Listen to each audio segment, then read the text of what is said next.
दोस्तों,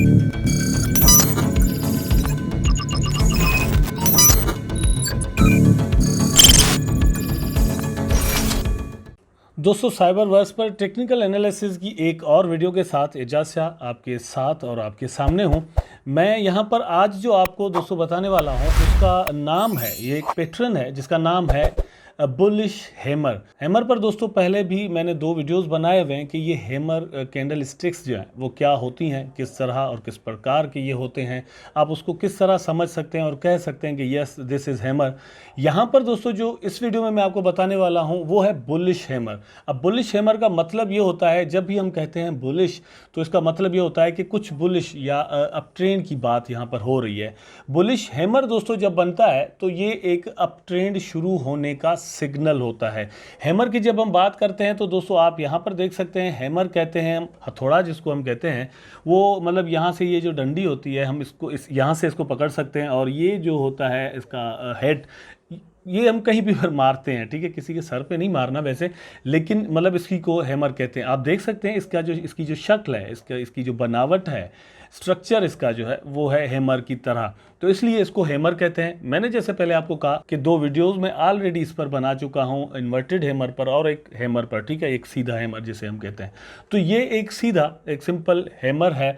ये एक बुलिश रिवर्सल के लिए बनता है, कब बनता है, कैसे बनता है, ये इस वीडियो में मैं आपको बताऊंगा। थोड़ी देर पहले दोस्तों जो आप हैमर देख रहे थे, जो कैंडल स्टिक्स 2 में आपको दिखा रहा था, ये एक्चुअली बनती हैं तब जब एक डाउन ट्रेंड एंड होने वाला होता है, वो ख़त्म होने वाला होता है, बिल्कुल एंड में जाकर बॉटम में ये मतलब पैटर्न बनता है, ठीक है। 2 कैंडल्स इस तरह की बने, एक बने, रेड बने, ग्रीन बने, ये प्रॉब्लम नहीं है। ये मेरी बात गौर से सुनिएगा, अगेन मैं कह रहा हूँ, रेड कैंडल बनता है या ग्रीन बनता है ये प्रॉब्लम नहीं है। हाँ, इसकी अलग स्पेसिफिकेशन है, मैं थोड़ी देर के बाद आपको बताऊंगा, लेकिन आपने ये चीज़ ज़हन में रखनी है फिलहाल कि एक डाउन ट्रेंड चलता हुआ आप देख रहे हैं और अचानक से इस तरह की कैंडल बनी, तो वो ग्रीन हो या फिर रेड हो, ये प्रॉब्लम नहीं है, ठीक है, ये प्रॉब्लम नहीं है। आपने कलर पर नहीं जाना, आपने जस्ट इसके स्ट्रक्चर पर जाना है कि इसकी जो विक है, इसकी जो पूंछ है वो इस तरह से बड़ी होनी चाहिए, ठीक है। या फिर ये देख लें, इसमें भी सेम है, जस्ट कलर्स का फ़र्क है। तो इसके जो ओपन हाई लोज जो है वो इस तरह टॉप पर होने चाहिए और विक जो है, ये पूंछ जो है वो इसकी बड़ी होनी चाहिए। सिर्फ यहाँ से आप समझ जाएंगे कि एक अप ट्रेंड अब शुरू हो सकता है, ठीक है। प्रोबेबिलिटी है यहाँ पर जो 100% हम किसी भी चीज़ के बारे में कुछ भी का हमेशा नहीं कह सकते। तो ये जो हैमर है, ये जितने भी ट्रेडर्स होते हैं उनके लिए एक सिग्नल आ जाता है। देखिए यहाँ पर एक साइकोलॉजी भी होती है, मैं आपको ये चीज़ समझा रहा हूँ, मैंने यहाँ पर हिस्टोरिकली इस चीज़ को स्टडी किया और मैंने भी ये समझा। अब पूरी दुनिया के ट्रेडर्स जो है वो जब ये सारे फॉर्मेशन बनते हुए देखेंगे, इस तरह का स्ट्रक्चर बनते हुए देखेंगे, तो वो समझ जाएंगे कि अब ट्रेंड जो है, डाउन ट्रेंड जो है वो ख़त्म होने वाला है, ठीक, ख़त्म होने वाला है। और वो उनके जो सेंटिमेंट्स हैं वो अब बुलिश हो जाएंगे, वो समझ जाएंगे कि अब पूरी दुनिया एक ही चीज़ समझने शुरू हो जाएगी, जैसे मैं आपको सिखा रहा हूँ या बता रहा हूँ, समझा रहा हूँ, इस तरह मैंने भी कभी समझा था। जब भी ऐसा स्ट्रक्चर मैं बनते हुए देखूंगा तो मेरा सेंटिमेंट जो है वो चेंज हो जाएगा about the market at the same time. इस तरह जितने भी ट्रेडर्स हैं उनको ये सिग्नल मिल जाता है कि भैया अब जो है वो एक अप ट्रेंड शुरू हो सकता है, तो वो क्या करते हैं कि अपनी पोजीशंस को तब्दील कर देते हैं। अगर वो एक डाउन ट्रेंड के अंदर अपनी पोजीशन लगाए हुए थे तो वो यहाँ से एग्जिट ले लेंगे और समझ जाएंगे कि अब जो है वो बुलिश मार्केट शुरू हो सकता है। They will wait for some time, उसके बाद वो अपनी न्यू पोजीशंस ले सकते हैं और वो यहाँ से वो बाय के ऑर्डर्स जो है वो लगा सकते हैं, फिर बाय से अपना प्रॉफिट बनाने की कोशिश कर सकते हैं, ठीक है। आपने भी ऐसा ही करना है अगर आप कुछ ऐसा सोचते हैं तो। इसकी मैं स्पेसिफिकेशन बताता हूं। बात यह है कि दोस्तों एक डाउन ट्रेंड फॉर एग्जांपल चल रहा है, ठीक है, 1 2 3 4 कैंडल्स बन रही हैं। कम से कम ये भी देखिएगा कि ये जो फॉर्मेशन है इससे पहले कम से कम 3 कैंडल्स जो हैं वो बनी हो डाउन ट्रेंड की, ठीक है, वो डाउन ट्रेंड की बनी हो। ऐसा नहीं हो कि अचानक से आप बुलिश ट्रेंड के अंदर भी ये देखें तो आप कहेंगे भैया अब और भी ये होने वाला है वो वाला, ऐसी बात नहीं है, ठीक है। डाउन ट्रेंड के अंदर 3-4 कैंडल्स आप ऐसी बनते हुए देखें, उसके बाद अचानक से ये कैंडल बने तो आप समझ जाएंगे। अब यहाँ पर है क्या, सीन क्या है। डाउन ट्रेंड फॉर एग्जांपल दोस्तों यहाँ से आ रहा है, कैंडल्स बनती हुई आ रही हैं। अब प्राइस जो है वो सेलर्स जैसे नीचे लेकर आ रहे थे वैसे ही यहाँ इस कैंडल के अंदर, इस टाइम के अंदर भी ऐसा ही वो उन्होंने किया। यहाँ पर वो प्राइस लेकर आए फॉर एग्जांपल, क्योंकि ओपन यहाँ से है, ठीक है, और उन्होंने क्या किया, सेलर्स ने प्राइस को वो नीचे लेकर आए, यहाँ तक वो लेकर आ गए, ठीक। यहाँ से बायर्स ने कंट्रोल संभाल लिया और वो पूरा जो है वो मतलब उन्होंने इसको कंट्रोल किया और प्राइस को ऊपर लेकर जाना शुरू कर दिया। बायर जो है वो एक्टिव आ गए और उन्होंने अपना पावर यहाँ पर शो करना शुरू कर दिया और क्लोज जो है वो ये कैंडल जाकर यहाँ पर की, जबकि प्रीवियस जो कैंडल्स होंगी वो नीचे से नीचे आ रही होंगी। ठीक, यहाँ पर भी वही चीज़ है, यहाँ पर इस कैंडल के अंदर भी यही चीज़ है, जस्ट कलर्स का फ़र्क है। और कलर का फ़र्क क्यों है वो मैं आपको यहाँ पर बताता हूँ। प्राइस सेलर्स नीचे लेकर आए और फिर जो है वो बायर्स ऊपर लेकर गए। देखिए ये जो डिफरेंस आता है, ये विक यहाँ तक पहुँचने के बाद अगर ऊपर चली जाती है तो ये बायर्स ने ही कंट्रोल संभाला है। थोड़ा डिफरेंस है कि ये यहाँ से ओपन होकर और फिर क्लोज जो है वो यहाँ पर हुई, इसमें जो है वो ओपन यहाँ से हुआ और क्लोज यहाँ पर हुआ। प्राइस सेलर्स यहाँ पर लेकर आए थे लेकिन बायर्स ने कंट्रोल संभाला, बस थोड़ा सा डिफरेंस है और यहाँ पर क्लोज हो गई प्राइस, जबकि इस कैंडल के अंदर थोड़ा डिफरेंस है, यहाँ पर क्लोज हुई। तो आप ये देखें, सिर्फ थोड़े डिफरेंस के साथ यहाँ पर हुआ। अब जो मैं आपको कह रहा था वो ये है कि अगर ग्रीन कैंडल बनती है तो जो सिग्नल है वो ज़्यादा स्ट्रांग बन जाता है कंपेरेटिवली कि इसके, ठीक है। अगर ये है फिर भी एक बुलिश रिवर्सल के चांसेस हैं, लेकिन अगर ग्रीन बनती है तो ज़्यादा चांसेस बन जाते हैं। ज़्यादा हम कह सकते हैं कि अब एक जो नेक्स्ट कैंडल्स हैं 1 2 3 4 वो बन सकती हैं ग्रीन की और प्राइस जो है वो ऊपर जा सकता है, यहाँ से ऊपर जा सकता है। कहाँ तक जा सकता है ये एक अलग बात है।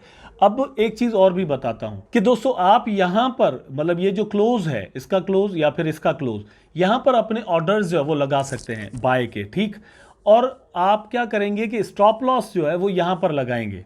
सेलिंग का ऑर्डर है, अगर आप स्पॉट ट्रेडिंग करते हैं तो सेलिंग का ऑर्डर आप फिर इस प्राइस पर लगाएंगे, क्योंकि अगर फिर प्राइस नीचे चला जाता है, आप ये जो बुलिश हैमर है अपना सही काम नहीं कर पाता तो प्राइस नीचे आएगा और बाकी संभावना रहेगी कि अगर नीचे आता भी है तो ऊपर फिर चला जाए। लेकिन अगर इस लो से नीचे चला जाता है तो फिर चांसेस बहुत ज़्यादा कम हो जाते हैं।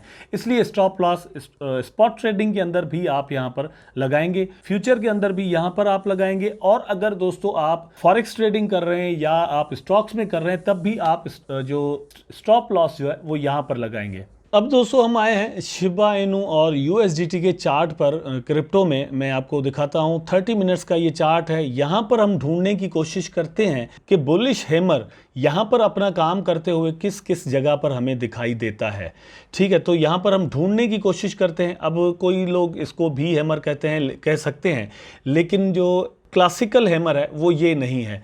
अच्छा, यहाँ पर हम मतलब किसी हद तक इसको कह सकते हैं, ठीक है, विक के साथ इसको कह सकते हैं। तो ये एक डाउन ट्रेंड बना, यहाँ पर 2 कैंडल्स आई, प्राइस नीचे आया, उसके बाद ये एक बना और प्राइस जो वो आप देख सकते हैं यहाँ से ऊपर जा रहा है, ठीक। और भी क्लासिक ढूंढने की कोशिश करते हैं, यहाँ पर एक और यहाँ पर मिल गया।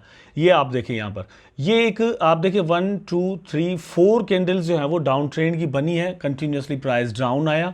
उसके बाद ये एक हैमर यहाँ पर बना है और हैमर बनने के बाद प्राइस ऊपर से मतलब 1 2 3 कैंडल्स तो बाकायदा तौर पर बनी। लेकिन अगर कलेक्टिवली देखा जाए तो ये सेकेंडरी डाउन ट्रेंड और फिर ये सेकेंडरी डाउन ट्रेंड को छोड़कर भी देखा जाए तो प्राइस जो है यहाँ से बिल्कुल जो है वो ऊपर से ऊपर चला गया। और ये आप यहाँ से देख सकते हैं, इस तरह से देखें या फिर इस तरह से, लेकिन प्राइस ऊपर गया है, ठीक। एक और एग्जांपल भी यहाँ पर ढूंढने की कोशिश करते हैं, अगर और भी क्लासी कोई मिल जाता है तो ये भी आप दोस्तों देख सकते हैं। यहाँ से भी प्राइस गया है लेकिन कुछ ज़्यादा नहीं गया, तो एक और यहाँ पर ढूंढते हैं। अच्छा, ये आप देखें, यहाँ पर ये आप दोस्तों देख सकते हैं यहाँ से प्राइस जो है वो किस तरह ऊपर गया। ये हैमर यहाँ पर बना हुआ है, आप देख सकते हैं, और फिर प्राइस किस तरह से बिल्कुल जो है वो ऊपर से ऊपर यहाँ पर जाता हुआ आपको दिखाई देता है, ठीक। ये हैमर बना और ये मैंने यहाँ पर अभी आपको दिखाया है क्रिप्टो से, शिबा इनू के चार्ट के अंदर। अब मैं फॉरेक्स में आपको लेकर जाता हूँ जीबीपी यूएसडी के चार्ट पर। थोड़ा सावधानी के लिए मुझे यहाँ पर एक एग्जांपल मिला है, वो भी आपको दे देता हूँ। दोस्तों आप देख सकते हैं कि जैसे मैंने पहले भी कहा है कि हम सिर्फ एक जो सिग्नल है उस पर नहीं चलते, डिफरेंट चीज़ें मिलाकर चलते हैं और ये चीज़ें जो है 70 to 80% काम करती हैं। तो यहाँ पर एक आपको ग्रीन इवन ग्रीन कैंडल जो है वो बनी हुई नजर आती है, लेकिन फिर यहाँ पर ये ज़रूर है कि प्राइस थोड़ा ऊपर गया लेकिन ज़्यादा नहीं जा सका और प्राइस जस्ट इतना ही ऊपर गया, हालांकि यहाँ पर हैमर बना हुआ है, ठीक है। यहाँ पर जैसे ही रेड इन्वर्टेड हैमर बना है तो फिर प्राइस जो है वो डाउन आ गया। तो ये चीज़ें आपने ज़रूर जहन में रखनी है कि ठीक है ये आपको सिग्नल मिला, लेकिन उसके बाद एक और सिग्नल अगर आपको मिल जाता है तो मार्केट से आपने एग्जिट करके निकल जाना है। हैमर दोस्तों और भी ढूंढने की यहाँ पर कोशिश करता हूँ मैं, ताकि आपको दिखा सकूँ और जो लाइव चार्ट है उससे कोई ज़बरदस्त और अच्छा एग्जाम्पल हमें यहाँ पर मिल जाए। एक तरह से दोस्तों इसको भी हम कह सकते हैं, लेकिन ये क्लासी नहीं है, क्लासी को देखने की कोशिश करते हैं। तो यहाँ पर दोस्तों हमें एक मिलता है 30 मिनट के चार्ट में, ये एक एग्जांपल आपको मैं देता हूँ, ये देख सकते हैं आप यहाँ पर। ये एक दोस्तों यहाँ पर कैंडल बनी है जो कि रेड में है, ठीक है। तो यहाँ पर आप देखें कि ये डाउन ट्रेंड आया, उसके बाद ये कैंडल बन गया। हालांकि ये मतलब इसने लो बनाया है यहाँ पर, लेकिन इससे लो नहीं है। थोड़ा प्राइस डाउन आने के बाद ऊपर चला गया। यहाँ पर अगर आप देखें तो ये कैंडल बना, उसके बाद कंटिन्यू प्राइस ऊपर गया। और इस तरह का कोई और ढूंढने की कोशिश करते हैं ताकि सही से मैं आपको एग्जांपल्स दे पाऊँ। नंबर 1 दोस्तों ये मिल गया। आप यहाँ पर देखें, ये यहाँ पर बना है तो फिर प्राइस ऊपर चला गया। उसके बाद डाउन ट्रेंड के बाद अगर देखें तो यहाँ पर एक और बन गया, ठीक। 1 2 3 4 5 6 इस तरह से कैंडल्स बनी है। ये थोड़ा यहाँ पर करेक्शन हुआ है मार्केट के अंदर, और उसके बाद एक हैमर बना, इसने यहाँ पर लो बनाया। अगर आप यहाँ पर एंट्री ले लें, इस जगह पर आप एंट्री अगर लें तो फिर आपने स्टॉप लॉस जो है वो यहाँ पर लगाना होगा, इस जगह पर, ठीक है। फॉर एग्जांपल आपने एंट्री लिया इस प्राइस पर, और ये प्राइस है 1.25 GBP USD में, मतलब ये $1.25 का आपको जब मिल रहा है तब आपने इसको बाय किया और यहाँ पर आपने स्टॉप लॉस लगाया। अब आप यहाँ पर दोस्तों जो है वो टेक प्रॉफिट कहाँ पर लगा सकते हैं, थोड़ा मैं समझा दूँ चीज़ों को आपको।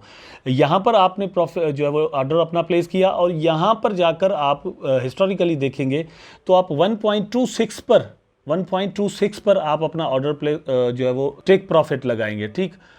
और 1.2553 पर आप अपना स्टॉप लॉस लगाते हैं। तो इस तरह से दोस्तों और भी आपको एग्जांपल मिल जाएंगे।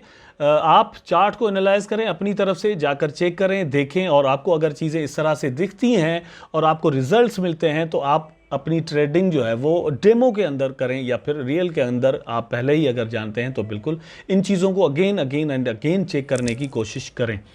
मुझे उम्मीद है दोस्तों आपको ज़रूर वीडियो पसंद आया होगा। अपना ख्याल रखिएगा, अपने आसपास के लोगों का, दोस्तों का, रिलेटिव्स का ख्याल रखिएगा। तब तक के लिए मुझे इजाज़त दीजिए, जब तक मैं एक और वीडियो बनाऊं और आपके सामने आ जाऊं। अपना ख्याल रखिएगा। अगेन अल्लाह हाफिज़।